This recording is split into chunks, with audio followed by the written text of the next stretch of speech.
जैसा कि मैंने अपनी पिछली वीडियो में जिक्र किया था, अमेरिका और इजराइल ने मिलकर बड़ा जबरदस्त खेल खेला था पूरे मिडिल ईस्ट के अंदर, शिया सुन्नी वाला, कि आपस में ये शिया और सुन्नी देश भिड़ जाएंगे, एक दूसरे पर गोला बारूद डालेंगे। हूती लड़ाके इजराइल को छोड़कर सऊदी अरब और पाकिस्तान पर व्यस्त हो जाएगा। पाकिस्तान का इस समय दुश्मन अफगानिस्तान है, अफगानिस्तान वर्सेस पाकिस्तान है। तो अफगानिस्तान में जो उनका एयर बेस है उस पर दोबारा कब्जे को लेकर एक तुर्रा छिड़ा जाएगा। पाकिस्तान इस पर खुश, बहुत सारी चीजें इसमें घटनाक्रम थे, लेकिन ये सारे दाव उल्टे पड़ गए। क्या इस बार शिया सुन्नी वाले दाव में फंसाने की कोशिश जो अमेरिका की तरफ से की गई वो उल्टी पड़ गई है क्या? ये तमाम चीजें इसलिए मैं कह रहा हूं क्योंकि जो खबरें निकल कर आई हैं उसमें सभी दोनों देश यानी शिया देश भी और सुन्नी देश दोनों ने मिलकर अमेरिका और इजराइल की रात की नींद उड़ाती है। अगले 24 से 48 घंटे के भीतर कुछ बहुत बड़ा होने जा रहा है, क्योंकि इन सब के बीच जो चीन को लेकर धमकी दी जा रही थी अफगानिस्तान को, इसमें रूस की एंट्री हो गई है। न केवल रूस की एंट्री हुई बल्कि अब इजराइल अमेरिका के सामने गिड़गिड़ा रहा है कि इजिप्ट को समझा लीजिए। इतने तमाम दबाव पड़ने के बावजूद, समीकरण बनने के बावजूद इजिप्ट मान नहीं रहा। और तुर्की का क्या करेंगे अब हम? नमस्कार, मैं हूं प्रज्वल गौतम और आप देख रहे हैं टाइम्स एक्सप्रेस। दरअसल मैं बताता रहा हूं कि OIC के तमाम ये 57 देश सदस्य हैं, इसमें सभी हैं, मतलब शिया बाहुल भी देश हैं और सुन्नी बाहुल देश भी हैं। इसमें ईरान भी है, इसमें पाकिस्तान जैसे देश भी हैं, उसमें अगर आप कतर को देखेंगे, जॉर्डन को देखेंगे, इसमें आप सऊदी अरब, UAE सबको देखेंगे, ये सारे के सारे वहां पर हैं। तो इन सब के बीच हो क्या रहा है? शिया सुन्नी वाला खेल शुरू करना था। अगर इसे नहीं शुरू करेंगे तो ये सारे एकजुट हो जाएंगे और इजराइल के लिए अगर घातक हुआ तो अमेरिका के लिए दोगुना घातक होगा। इसीलिए खेल खेला गया। खेल क्या है, पहले खेल समझिए। US could bomb Afghanistan if Taliban doesn't give Bagram air base back to those that built it। इसमें याद दिलाया गया, धमकी दी गई अमेरिका की तरफ से अफगानिस्तान को धमकी दी गई है कि अगर अफगानिस्तान ने बगराम एयर बेस जो है वो वापस अमेरिका को नहीं लौटाया। आप सोचिए, दादागिरी देखिए, गुंडागर्दी में से गुंडागर्दी करार देता हूं अमेरिका की। यह बगराम एयरबेस है कहां पर? अफगानिस्तान में। अफगानिस्तान में बना हुआ बगराम एयरबेस किसे चाहिए? अमेरिका को। अफगानिस्तान का एयरबेस अमेरिका को चाहिए दादागिरी और गुंडागर्दी पर, कि हम बम बरसा देंगे अगर हमारा एयरबेस हमें नहीं दिया, क्योंकि हमने बनाया था। समझ लीजिए, कहने का क्या मतलब है, ये हम बम बरसा देंगे तुम पर क्योंकि हमने बनाया है। Taliban plans to hand over the Bagram airbase to China to defend itself from us. दरअसल ये डील पहले ही हो चुकी है कि बगराम एयरबेस को संचालित करने की जिम्मेदारी अफगानिस्तान की तालिबान सरकार ने चाइना को दी है, और इसी ने बड़ा बेचैन कर दिया है। दरअसल ये हर कोई जानता है कि तुम दबाकर भागना पड़ा था अमेरिका की सेना को अफगानिस्तान से, लंबे समय तक लड़े। मैं तारीफ नहीं कर रहा हूं तालिबानियों की, और मैं तारीफ नहीं कर रहा हूं अफगानिस्तान की, और ना ही मैं अमेरिका की तारीफ कर रहा हूं। जो हकीकत इतिहास के पन्नों में दर्ज है वो आपके सामने प्रस्तुत कर रहा हूं, ज्यों का त्यों। यह बात हकीकत है कि अफगानिस्तान में तालिबान को हराने के लिए जी तोड़ मेहनत की गई। कई ऐसे नए ऑपरेशन को अंजाम दिया गया, भारी भरकम हथियारों का इस्तेमाल किया गया, सब कुछ किया गया, लेकिन आखिरकार जब हार गई अमेरिका की सेना तो उसे दुम दबाकर भागना पड़ा और वहां पर तालिबान की सरकार स्थापित हुई। सबको पता है बात। अब तालिबान के पास वो हथियार हैं जो अमेरिका के हैं, रह गए, जो छोड़ गए थे।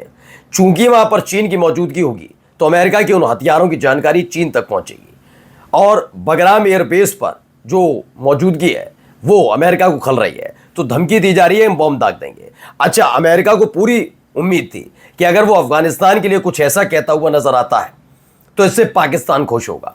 सबको पता है पाकिस्तान और अफगानिस्तान में ठनी हुई है। इस बीच एक तुर्रा जो छिड़वाया गया कि पाकिस्तान और सऊदी अरब ने पैक्ट कर लिया नेटो की तर्ज पर, जिसका असर शिया बाहुल देशों पर पड़ेगा। तमाम चीजें हुई, लेकिन पड़ गया दाव उल्टा कैसे दाव पड़ा है तो पहले देखिए। पहले खबर निकल कर आई, if the Taliban does not give us back Bagram airbase bad things are going to happen. यानी ये कहा जाने लगा कि अफगानिस्तान पर एक बड़ा हमला किया जा सकता अगर बगराम एयरबेस नहीं लौटाया तालिबान ने। ये लौटाया तो ऐसे कह रहे हैं जैसे पतलून पड़ी हुई थी, ट्रंप अपनी पतलून अफगानिस्तान में छोड़ गए तो वो उन्हें वापस चाहिए। ये कोई ऐसा है कि मेरे भारत देश के अंदर बनी हुई कोई चीज़ हम दे देंगे, ऐसी दे देंगे, मतलब दे लो, बस ले लो, उठा कर ले जाओ। ये कोई बात हुई? डील थी कसम। तुमने कब्जा करके तमाशा कर रहे थे, अब ब्रिटेन ने हम उसके उपनिवेश रहे, तो कल वो आकर कहेंगे कि हमने ट्रेन बनवाई थी, ट्रेन लौटा दो। तो तुमने राज भी तो किया, उतना लूटा भी तो सही तुमने। ये बात भी तो हकीकत माननी होगी। तो ऐसे ही अफगानिस्तान पर तुमने इतने साल जो किया, क्या उसकी भरपाई करके गया अमेरिका? अफगानिस्तान का नक्शा बदल दिया गया। अफगानिस्तान एक समृद्ध हुआ करता था, उसकी हालत क्या कर दी, खंडर में तब्दील कर दिया। सही कर दिया क्या तुमने? तुम बगराम एयरबेस पर दावा कैसे ठोक सकते हो? किसी देश के एक एयरबेस पर, चूंकि तुम लंबे समय तक वहां रहे और सिर्फ अपनी जरूरत है पूरी करने के लिए, और तुम्हारी जरूरत की वजह से पूरे देश का नक्शा बदल गया, उसका अफसोस नहीं है। बगराम चाहिए क्योंकि चीन के हाथ ना चला जाए, तो धमकी दे रहे हैं। इसमें व्लादिमीर पुतिन के न्यूज की तरफ से दावा है। डोनाल्ड ट्रंप के ट्वीट को रिट्वीट करके लिखा, if Afghanistan doesn't give Bagram airbase to those that built it, the United State of America, bad things are going to happen. ये कहते हैं प्रेसिडेंट डोनाल्ड ट्रंप ने ट्वीट किया, तो इधर से जवाब आया, किसने बनाया बगराम एयरबेस? Soviet union. उन्होंने बताया कि बगराम एयरबेस अमेरिका ने नहीं बनाया था, सोवियत यूनियन ने बनाया था।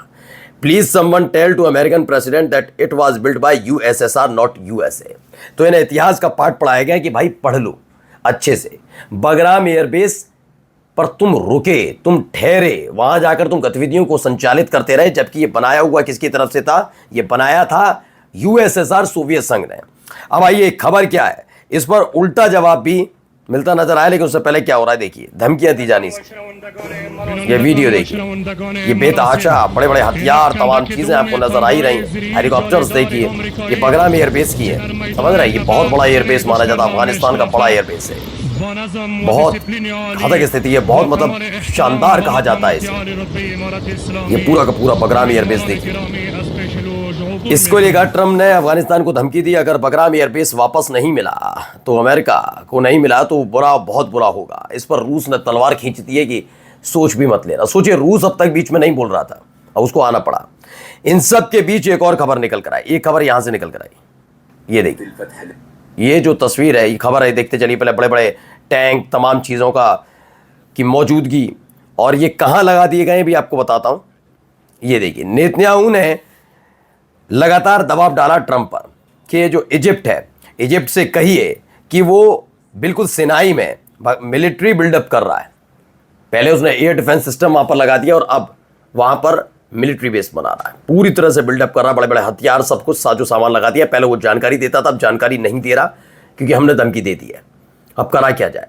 तो अगर आप ये सोचते हैं इजराइल अपनी मर्जी से किसी पर हमला कर रहा है, किसी को धमकी दे रहा, तो ऐसा नहीं है। दरअसल ये सब कुछ हरी झंडी मिलने के बाद किया जाता है। यही एक तमाशा है जो लगातार लंबे समय से चल रहा है, जिसकी चोरी छिपे अमेरिका करने की कोशिश करता है। इसीलिए जब जरूरत आन पड़ती है वो अमेरिका से कहता है कि आपने कहा तो हमने कर दिया। अब ये है, यानी तमाम देश एक साथ खड़े हुए हैं, और यह कहा जा रहा है कि एक साथ आकर गच्चा खा गया कौन? खुद आगे आकर गच्चा खा गया अमेरिका, गच्चा खा गया इजराइल। क्योंकि अब देखिए, वही Pakistan, UNSC Iran sanction snapback move, Pakistan ने रिजेक्ट कर दिया है। दरअसल ईरान पर जो सैंक्शन लगाए जा रहे थे, स्नैपबैक का मैंने एक दिन पहले ही आपको समझाया स्नैपबैक क्या है। यह स्नैपबैक एक सैंक्शन ऐसा है कि अगर 2015 में जो एक डील हुई थी जिसमें ब्रिटेन, फ्रांस, जर्मनी, E3 थे, अमेरिका था, उसके साथ साथ रूस और चीन था और ईरान था, ये तमाम देश इसमें शामिल थे। अमेरिका ने अपने आप को अलग कर लिया था और 2018 में उसके बाद फ्रांस, ब्रिटेन और जर्मनी रह गए थे। इधर रूस, चीन और ईरान है ही है। तो इसमें यह सैंक्शन है कि अगर ये देश, अगर को लगता है कि ईरान जिन शर्तों के साथ उससे प्रतिबंध हटाए गए हैं, उन प्रतिबंधों के दौरान उन्हें पाते हैं कि न्यूक्लियर बम बना रहा है, वेपन बना रहा है, तो ये दोबारा से 2015 वाले सैंक्शन लगा देंगे। एक बार फिर से ब्रिटेन, फ्रांस और जर्मनी ने, E3 ने आगे आकर कहा कि ईरान गलत काम कर रहा है, हम स्नैपबैक सैंक्शन लगाने जा रहे हैं। इस पर चीन और रूस भड़क गए। उन्होंने कहा ना, ये नहीं होने देंगे, हम कोई ऐसा भी सबूत नहीं मिला, कुछ नहीं हुआ, हम तो लगातार अपना व्यापार जारी रखेंगे। और यही काम अब पाकिस्तान ने कह दिया है। यानी पाकिस्तान जैसे अपना शागिर्द समझकर, या जो भी समझिए, जो खेल करने की कोशिश मिडिल ईस्ट में हो रही थी, क्या वो फेल हो गई अमेरिका की? नमस्कार।